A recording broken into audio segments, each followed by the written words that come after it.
हम अल्लाह से दूर हो गए थे तो अल्लाह ने तुम कुत्तों को हमारे पीछे लगाया ताकि हम अल्लाह के पास पलट कर आ जाए।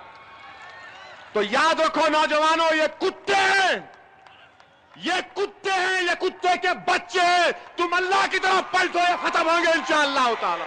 अब मिस्टर प्राइम मिनिस्टर आप सुनो, BLACKMONEY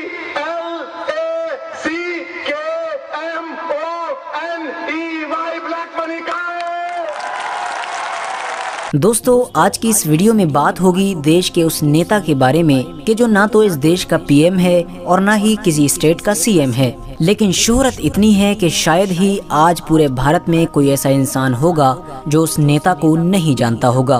दोस्तों, शायद ही इंडियन हिस्ट्री में आज से पहले कभी किसी भी गैर पीएम या गैर सीएम को इतनी ज्यादा शोहरत नसीब हुई होगी।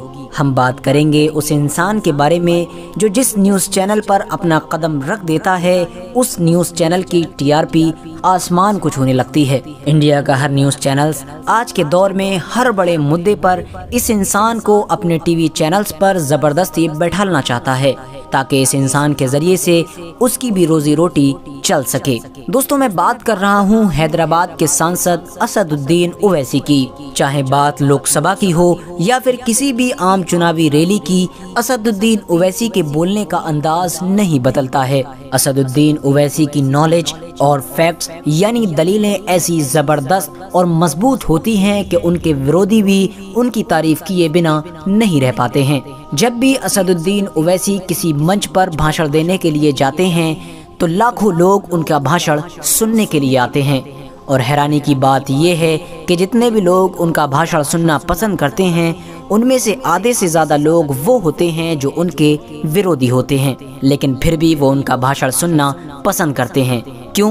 क्योंकि उनका मानना है कि असदुद्दीन ओवैसी इस दौर में पूरे इंडिया के सबसे पढ़े लिखे नेताओं में से एक हैं। पूरे इंडिया में आज के दौर में शायद ही कोई ऐसा नेता मौजूद होगा कि जो नॉलेज और फैक्ट्स और साथ साथ स्पीच देने के मामले में असदुद्दीन ओवैसी का मुकाबला कर सके।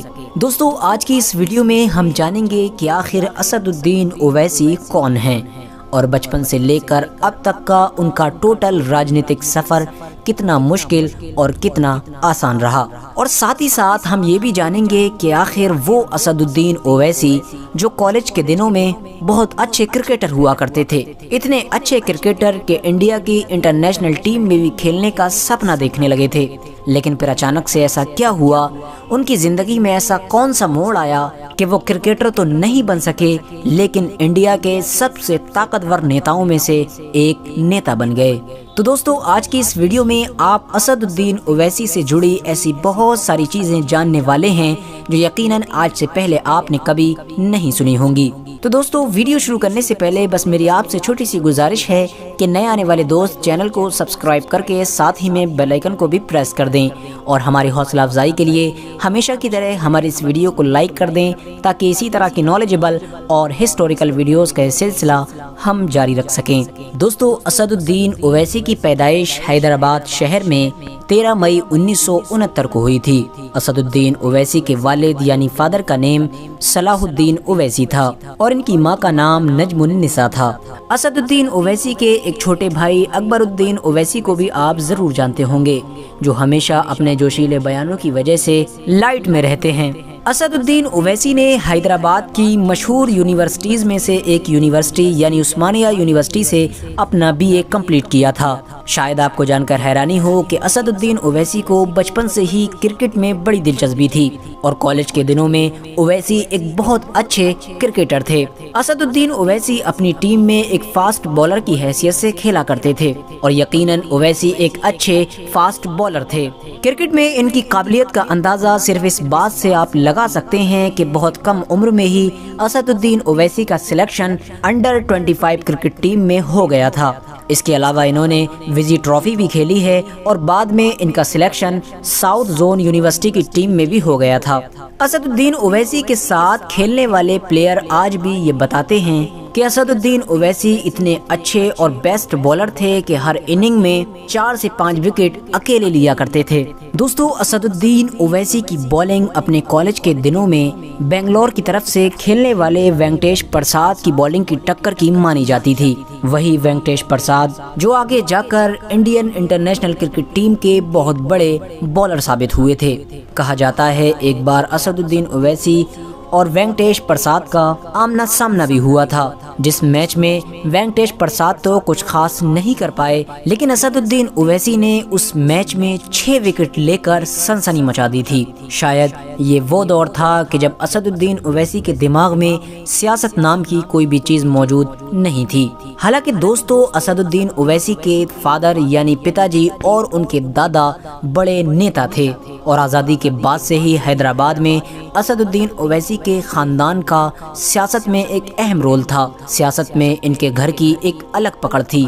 जहां एक तरफ ओवैसी का पूरा खानदान हैदराबाद की पॉलिटिक्स का सेंटर माना जाता था, वहीं दूसरी तरफ अभी तक असदुद्दीन ओवैसी पॉलिटिक्स से कोसों दूर थे। वो अपना करियर क्रिकेट के फील्ड में ही बनाना चाहते थे, लेकिन अचानक से उनके दिमाग में एक सोच ने जन्म लिया, जिस सोच ने उनका सब कुछ बदल दिया, उनका मकसद बदल दिया, उनकी जिंदगी बदल दी। असदुद्दीन ओवैसी ने अचानक से ये फैसला लिया कि वो अपने क्रिकेट करियर को छोड़कर अब लॉ की पढ़ाई करना चाहते हैं, और वो भी इंडिया में नहीं बल्कि लंदन जाकर। बस इसी फैसले के बाद लॉ की पढ़ाई करने के लिए ओवैसी लंदन की तरफ रवाना हो गए। दोस्तों, वैसे तो ओवैसी की फैमिली इतनी अमीर थी कि उन्हें लंदन की पढ़ाई का खर्च उठाने में जर्रा बराबर भी कोई दिक्कत नहीं होती, लेकिन उसके बावजूद भी ओवैसी ने लंदन की अपनी पढ़ाई का खर्च खुद उठाने का फैसला किया था। असदुद्दीन ओवैसी खुद कई इंटरव्यूज में ये बता चुके हैं कि जब उन्होंने लंदन में पढ़ाई की थी तो उसके साथ में उन्होंने जॉब भी की थी, यानी लंदन में अपनी पढ़ाई का खर्च उन्होंने खुद नौकरी करके उठाया था, और ये फैसला उनकी फैमिली का नहीं बल्कि उनका खुद का था। दोस्तों, 1992 या 93 के दौर में असदुद्दीन ओवैसी लंदन से बैरिस्टर की डिग्री लेकर इंडिया में वापस आए। इंडिया में वापस आते ही उनके वालिद यानी फादर सलाहुद्दीन ओवैसी ने असदुद्दीन ओवैसी को राजनीति में उतारने का फैसला किया। असदुद्दीन ओवैसी के फादर सलाहुद्दीन ओवैसी ने अपनी पार्टी मजलिस-ए-इत्तेहादुल मुस्लिमीन से 1994 में ओवैसी को टिकट दिया। असदुद्दीन ओवैसी 1994 में विधानसभा का इलेक्शन लड़े और उस इलेक्शन में जीत के साथ ही असदुद्दीन ओवैसी ने विधानसभा में एंट्री की। दोस्तों, अगर बात की जाए असदुद्दीन ओवैसी की राजनीतिक पार्टी यानी AIMIM के बारे में, तो आपको बताते चले ये कोई नई पार्टी नहीं है बल्कि ये हद से ज्यादा पुरानी पार्टी है। दोस्तों, शायद आपको जानकर हैरानी होगी कि ओवैसी की ऑल इंडिया मजलिस-ए-इत्तेहादुल मुस्लिमीन जो पार्टी है वो आज़ादी से भी पहले बनाई गई थी, यानी इसकी बुनियाद 1930 में रखी गई थी, और इस पार्टी का भारत की आज़ादी में भी बड़ा अहम योगदान रहा था। उस दौर में इसकी बुनियाद रखी थी नवाब महमूद नवाज खान ने। लेकिन दोस्तों, हुआ ये कि जब इंडिया पाकिस्तान का बंटवारा हुआ तो इस पार्टी के फाउंडर यानी नवाज महमूद नवाज खान पाकिस्तान चले गए, और उस वक्त इस पार्टी की कमान कासिम रिजवी के पास आ गई थी। ये वही कासिम रिजवी था कि जिसने बंटवारे के वक्त हैदराबाद को पाकिस्तान में मिलाने की भरपूर कोशिश की थी, लेकिन ये कामयाब नहीं हो सका। बदले में इसको इंडियन गवर्नमेंट ने जेल में कैद करवा दिया। तकरीबन 8-9 साल जेल में काटने के बाद जब इसे रिहाई मिली तो ये फौरन पाकिस्तान भाग गया और उसकी ये पार्टी तन्हा रह गई। इंडियन गवर्नमेंट ने उस वक्त फौरन इस पार्टी पर बैन लगा दिया था, और किसी भी पार्टी पर बैन लगना उस दौर में कोई बड़ी बात नहीं थी, क्योंकि MIM के अलावा उस दौर में RSS जैसी पार्टियों पर भी पाबंदी लगाई गई थी और उन्हें भी हमेशा के लिए बैन कर दिया गया था। 1857 में जब इस पार्टी के ऊपर से बैन हटाया गया तो इसकी कमान अब एक नए इंसान ने संभाली, जिसका नाम था अब्दुल वहीद ओवैसी। दोस्तों, ये कोई और नहीं बल्कि असदुद्दीन ओवैसी के दादा थे। इन्होंने कई साल इस पार्टी को मजबूत बनाने में बड़ी शिद्दत से मेहनत की, और फिर इनके इंतकाल के बाद इनकी इस पार्टी की कमान इनके बेटे यानी सलाहुद्दीन ओवैसी ने संभाली, जो असदुद्दीन ओवैसी के वालिद यानी फादर थे। असदुद्दीन ओवैसी के वालिद यानी सलाहुद्दीन ओवैसी 1 या 2 बार नहीं बल्कि लगातार 6 बार सांसद चुने गए। लेकिन जब 1999 में जीतने के बाद उन्हें ये महसूस हुआ कि वो अपनी सेहत की वजह से अगले एमपी के इलेक्शंस में नहीं लड़ पाएंगे, तो उन्होंने अपनी एमपी की सीट अपने बेटे यानी असदुद्दीन ओवैसी, जो पहले से कई बार लगातार विधायक बनते आ रहे थे, उनको दे दी। और यकीनन ये उनका सबसे अच्छा फैसला साबित हुआ। 2004 में असदुद्दीन ओवैसी पहली बार हैदराबाद से सांसद चुने गए। 2004 में लोकसभा का चुनाव जीतना था। बस उसके बाद तो मानो असदुद्दीन ओवैसी की काबिलियत की वजह से उनकी शोहरत में 4 चांद लगते चले गए। असदुद्दीन ओवैसी 2004 का इलेक्शन जीतने के बाद जब पहली बार लोकसभा में गए थे, तो शायद किसी को भी ये अंदाजा नहीं था कि आने वाले दिनों में ये कम उम्र का दिखने वाला एक सीधा सा इंसान हमारे ऊपर इतना भारी पड़ने वाला है। 2004 के बाद असदुद्दीन ओवैसी ने कभी भी पीछे मुड़कर नहीं देखा। लगातार एक के बाद एक कामयाबियों की सीढ़ियां चढ़ते चले गए। 2004 के बाद जितने भी एमपी के इलेक्शंस हुए, हर इलेक्शन में असदुद्दीन ओवैसी ने बड़ी फासले के साथ जीत हासिल की और हैदराबाद से लगातार 4 बार सांसद बन चुके हैं। इसके अलावा हैदराबाद की जो 7 विधानसभा सीटें हैं, यानी जिस पर विधायक चुने जाते हैं, वो भी सारी की सारी ओवैसी की ही पार्टी के पास हैं। यानी अगर ये कहा जाए कि हैदराबाद की राजनीति में ओवैसी की इजाज़त के बगैर एक परिंदा भी पर नहीं मारता है, तो शायद ये कहना गलत नहीं होगा। दोस्तों, साथ ही साथ आपको मैं ये भी बताता चलूं कि असदुद्दीन ओवैसी कुछ आरोपों की वजह से जेल भी काट चुके हैं। हालांकि राजनीति में ये एक आम बात है, क्योंकि शायद ही कोई ऐसा बड़ा नेता होगा कि जिसने जेल का मुंह नहीं देखा होगा। दोस्तों, 1996 में असदुद्दीन ओवैसी ने फरहीन ओवैसी नाम की एक खातून से शादी की थी। आज असदुद्दीन ओवैसी की 6 औलादें हैं, जिनमें से उनकी 5 बेटियां और एक बेटा है। दोस्तों, आपको बताते चलें कि असदुद्दीन ओवैसी के सपोर्टर्स उन्हें नकीबे मिल्लत यानी दीन के रहनुमा के नाम से पुकारते हैं, और शायद असदुद्दीन ओवैसी में नकीबे मिल्लत कहलाने के लायक बहुत सारी खूबियां मौजूद भी हैं, क्योंकि असदुद्दीन ओवैसी की खास बात यह है कि वो हमेशा ज़मीनी तौर पर लोगों के साथ जुड़े रहते हैं। वो जब भी हैदराबाद शहर में मौजूद होते हैं तो अपने ऑफिस में दिन में तकरीबन 4 से 5 घंटे का वक्त बिताते हैं, और उन 4-5 घंटों में एक एक करके लोगों से मुलाकात करते हैं और उनकी परेशानियों को जल्द से जल्द ख़त्म करने की कोशिश करते हैं। आज के दौर में हैदराबाद में असदुद्दीन ओवैसी के बहुत सारे हॉस्पिटल और बहुत सारे स्कूल्स हैं, जिनमें से ज़्यादातर हॉस्पिटल्स और स्कूल्स में फ्री में ही इलाज किया जाता है और बच्चों को पढ़ाया जाता है। और इन तमाम चीज़ों को असदुद्दीन ओवैसी के छोटे भाई यानी अकबरुद्दीन ओवैसी संभालते हैं।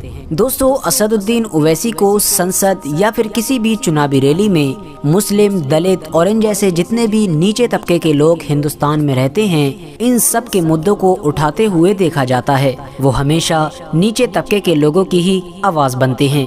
दोस्तों, पिछले कुछ सालों में देश की संसद में वो सबसे ज्यादा एक्टिव रहने वाले सांसद हैं। संसद में सबसे ज्यादा इन्हीं के बयानों की चर्चा होती है, चाहे ट्रिपल तलाक का मामला हो या फिर कश्मीर का मुद्दा हो या फिर CAA और NRC जैसे बड़े मुद्दे हों। इन तमाम ही बड़े मुद्दों पर असदुद्दीन ओवैसी ने संसद में अपनी ऐसी दलीलें पेश की थीं कि जिसका जवाब देना किसी भी सांसद के लिए नामुमकिन बन गया था।